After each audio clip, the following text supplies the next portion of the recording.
Kahit sinampahan na ng kaso, patuloy na naninindigan si alias Totoy na ang negosyanteng si Atong Ang umano ang mastermind sa pagkawala ng dose-dosenang sabungero. Pag-amin naman ni alias Totoy, hindi niya nakita ng personal ang pagpatay sa mga sabungero. Para bigyan ng mukha ang balita, Mobile Journal JF Rivera. Kasama ang kanyang mga abogado, nagtungo ang businessman na si Atong Ang sa Mandaluyong City Prosecutor's Office para sampahan ng reklamo si Julie Dondong Patidongan o alias Totoy. Si alias Totoy ang nag-aakusa kay Ang ng mastermind sa pagkamatay ng higit lang daw 34 kung hindi higit 100 sabongero.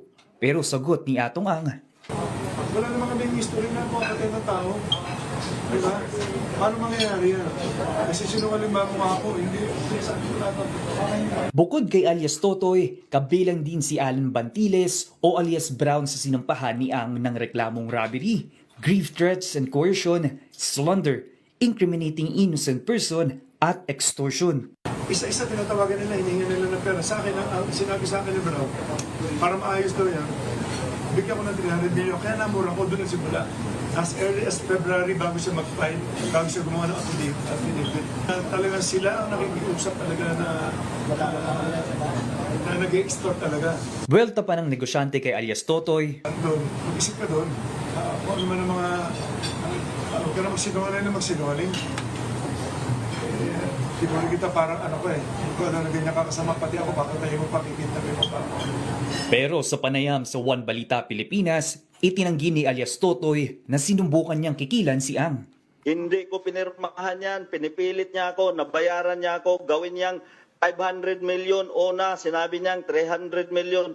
Ngayon, hindi kaya ng konsensya ko. Dahil sa paglantad sa TV, plano raw ng company Ang na dagdagan pa ang ikakaso kay alias Totoy.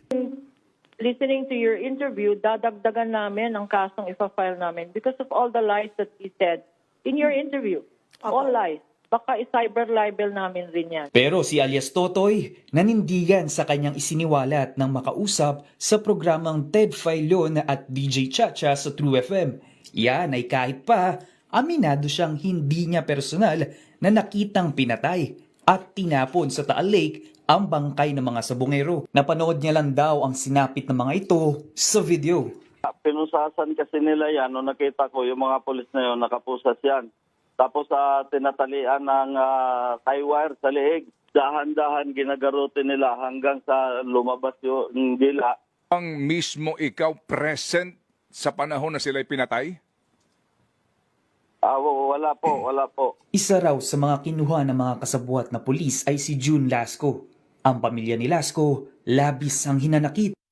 Masakit sa isang ina. Mawala ng anak.